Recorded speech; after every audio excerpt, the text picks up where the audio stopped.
Baik, assalamualaikum warahmatullahi wabarakatuh.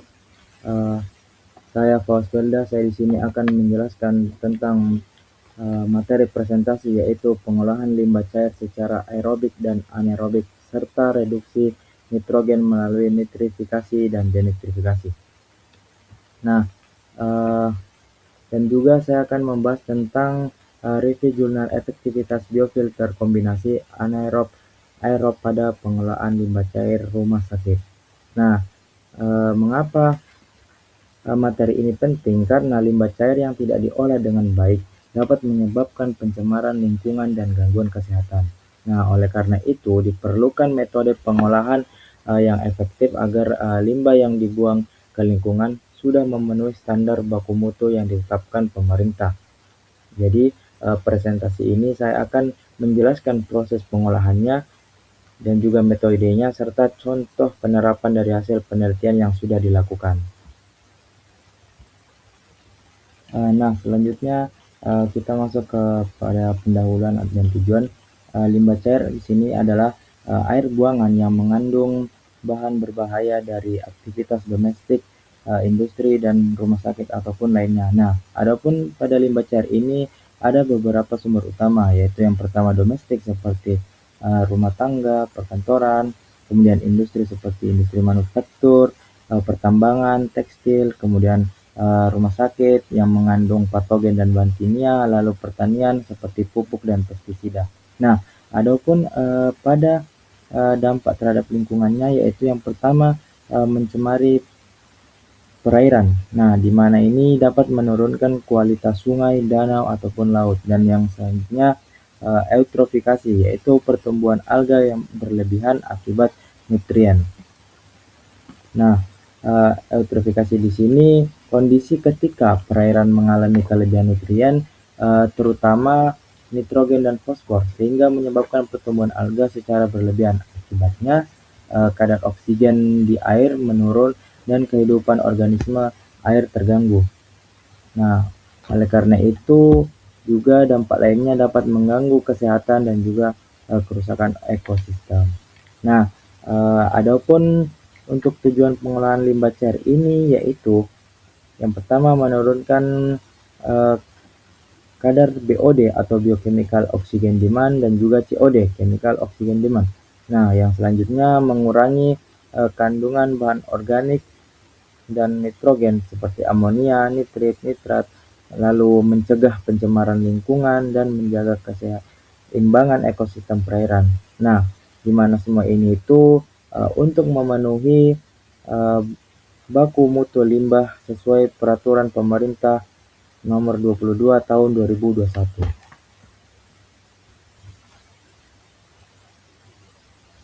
Nah, selanjutnya kita akan masuk ke proses pengolahan limbah cair secara aerobik. Nah, pengolahan aerobik ini merupakan proses biologis yang memanfaatkan mikroorganisme dengan bantuan oksigen untuk menguraikan bahan organik di dalam limbah. Nah, pada proses ini limbah pertama kali bisa lihat masuk ke bak aerasi, kemudian oksigen diberikan menggunakan alat aerator atau blower. Kemudian oksigen ini dibutuhkan agar bakteri aerob dapat bekerja secara optimal dalam menguraikan zat pencemar. Setelah bahan organik terurai, nilai BOD dan COD dalam limbah akan menurun. Kemudian lumpur hasil proses biologis dipisahkan dari air olahan. Nah, pada saat ini juga terdapat beberapa metode aerobik seperti bisa dilihat activate sludge, yaitu lumpur aktif dengan aerasi kontinu di tangki. Lalu tricking filter, yaitu media filter dengan aliran air menetes. Lalu oxidation ditch, yaitu saluran oval dengan sirkulasi lumpur. Dan terakhir yaitu aerated lagoon, yaitu kolam terbuka dengan sistem aerasi. Nah, di mana pada metode ini ada beberapa kelebihan dan juga kekurangannya. Nah, di mana kelebihannya itu dapat mengefisiensi pengelolaan tinggi sekitar bisa dilihat di sini, yaitu 85 sampai 95%, lalu bisa meningkatkan waktu retensinya dan juga tidak berbau serta cocok untuk limbah berkonsentrasi rendah dan sedang. Nah, adapun pada kekurangannya ini, yang pertama biaya energi tinggi untuk aerasinya, lalu produksi lumpur relatif banyak dan juga memerlukan pengolahan uh, lumpur matang, serta biaya operasionalnya lebih mahal karena dapat melonjak.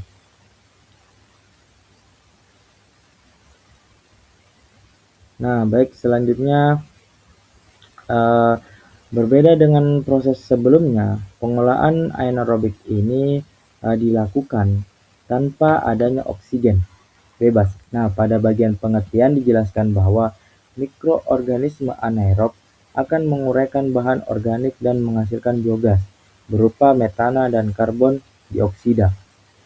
Nah, di bagian kiri slide terdapat 4 tahapan proses anaerobik, yaitu tahap pertama adalah hidrolisis, yaitu pemecahan polimer menjadi monomer, lalu kemudian asidogenesis, yaitu di mana monomer diubah menjadi asam lemak volatil. Setelah itu asetogenesis yang menghasilkan asetat, hidrogen, dan karbon dioksida. Lalu pada tahap terakhir adalah metanogenesis, yaitu pembentukan gas metana sebagai biogas. Pada bagian metode anaerobik dijelaskan beberapa teknologi seperti septic tank, anaerobic legon, UASB, dan anaerobic digester. Nah, pada kelebihan proses anaerobik ini yaitu tidak membutuhkan energi aerasi dan dapat menghasilkan biogas yang bermanfaat bagi energi alternatif. Namun proses ini cenderung lebih lambat dan sensitif terhadap perubahan kondisi operasi seperti suhu dan pH.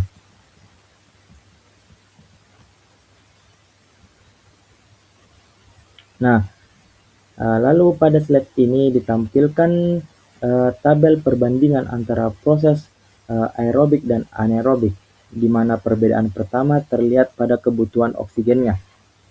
Proses aerobik memerlukan suplai oksigen terlarut, sedangkan proses anaerobik berlangsung tanpa oksigen bebas. Dari segi kecepatan prosesnya, aerobik lebih cepat dengan waktu retensi sekitar 4-8 jam, sementara anaerobik lebih lambat karena membutuhkan waktu hingga beberapa hari. Pada bagian energi juga terlihat bahwa aerobik membutuhkan energi tinggi untuk proses aerasinya, sedangkan anaerobik lebih hemat energi dan bahkan dapat menghasilkan biogas. Dan produksi lumpur pada aerobik juga lebih banyak dibandingkan anaerobik.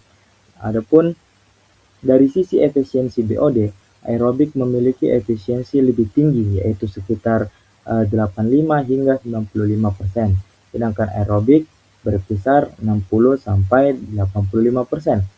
Jadi, dapat disimpulkan bahwa aerobik cocok untuk limbah dengan konsentrasi rendah hingga sedang, sedangkan aerobik lebih cocok untuk limbah organik dengan konsentrasi yang tinggi.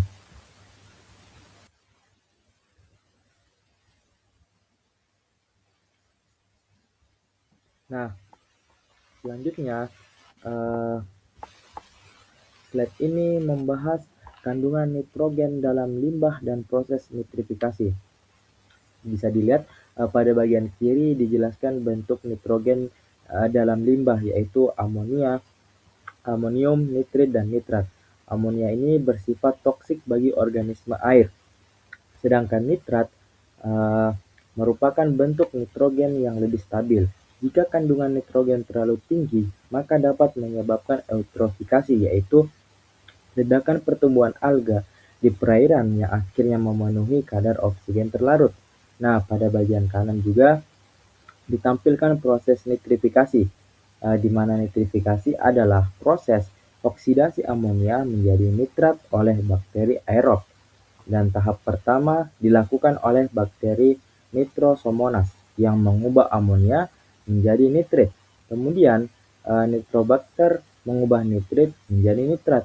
Reaksi ini membutuhkan oksigen sehingga proses berlangsung dalam kondisi aerobik. Nah, pada bagian kondisi optimal dijelaskan bahwa proses nitrifikasi bekerja baik pada pH netral hingga sedikit basa.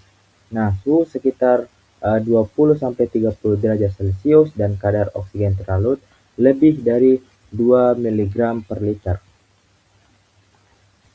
Nah, untuk waktu retensinya juga cukup lama, sekitar bisa sampai 12 jam, dan untuk pada pengolahan bakteri ini yaitu Nitrosomonas dan Nitrobacter.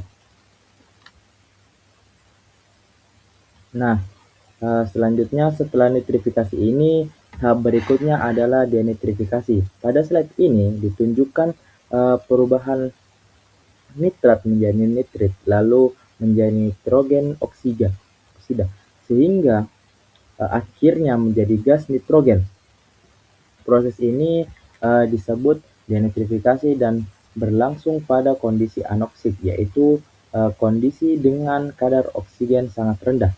Bakteri menggunakan nitrat sebagai pengganti oksigen dalam proses metabolismenya, sehingga nitrogen dapat melepaskan ke atmosfer dalam bentuk gas nitrogen. Nah, pada bagian kondisi optimal dijelaskan bahwa proses ini membutuhkan sumber karbon organik, pH netral, dan suhu sekitar 20-35 derajat Celcius. Di bagian bawah slide juga terdapat flowchart kombinasi proses dalam IPAL biologis, di mana limbah cair masuk ke zona aerob, kemudian ke zona anoksik untuk denitrifikasi, lalu ke zona aerob untuk nitrifikasi. Setelah itu dilakukan pemisahan lumpur di clarifier sebelum air hasil olahan dibuang sebagai efluen. Nah, kombinasi sistem ini efektif menurunkan nitrogen sekaligus menurunkan kadar BOD dan COD. Lalu keuntungan lainnya juga ini bisa memenuhi baku mutu nitrogen, di mana efluen amonia dapat lebih kecil 10 mg per liter sesuai dengan peraturan pemerintah nomor 22 tahun 2021. Lalu sirkulasi lumpurnya juga mengoptimalkan populasi mikroorganisme dan stabilitas prosesnya. Nah, selanjutnya pada kali ini saya akan membahas review jurnal mengenai efektivitas biofilter kombinasi anaerob aerob pada pengolahan limbah cair rumah sakit. Nah, pada jurnal ini penelitiannya dilakukan oleh Nurhayati dan Ujang Susanto yang dipublikasikan pada jurnal Tesling tahun 2017. Nah, adapun latar belakang penelitian ini yaitu limbah cair rumah sakit mengandung BOD, COD, dan TSS tinggi yang berbahaya, sehingga mengandung patogen atau bahan kimia dan juga residu obat-obatan. Nah, pencemaran limbah rumah sakit ini juga dapat menyebabkan penyakit menular. Diperlukan teknologi pengolahan yang efektif dan efisien. Nah, biofilter kombinasi anaerob-aerob dipilih sebagai solusi alternatif pada jurnal ini. Nah, adapun pada metode penelitian ini menggunakan sistem biofilter anaerob-aerob dengan media filter, lalu reaktor anaerob, proses penguraian tanpa oksigen, dan reaktor aerobnya yaitu aerasi dengan mikroorganisme aerob. Nah, adapun untuk pengukuran parameternya yaitu BOD, COD, TSS secara berkala, dan analisis efisiensi removal setiap tahap pengolahan. Nah, bisa dilihat di sini skema prosesnya yaitu influen limbah cair rumah sakit, lalu bak anaerob dengan biofilter anaerob, lalu biofilter aerob dengan aerasi dan media filter, dan selanjutnya didapatkan efluen air olahan bersihnya. Nah, bisa dilihat pada slide ini, di mana hasil penelitian dan efisiensinya bisa dilihat di mana parameter BOD, COD, dan TSS-nya ini dari influen ke efluennya bisa turun jauh, dan juga dengan efisiensi BOD di mana 93,13%, lalu COD 85,54%, dan juga TSS 46,69%. Nah, pada hasil dari efluen ini masuk ke baku mutu pada peraturan pemerintah nomor 22 tahun 2021 di mana ketiga-tiganya ini masuk. Jadi pada jurnal ini dapat disimpulkan di mana hasilnya biofilter kombinasi terbukti sangat efektif, dapat menurunkan BOD dan juga COD dan juga efisiensi TSS moderat dan karena karakteristiknya limbah rumah sakit. Lalu semua parameter memenuhi baku mutu lingkungan.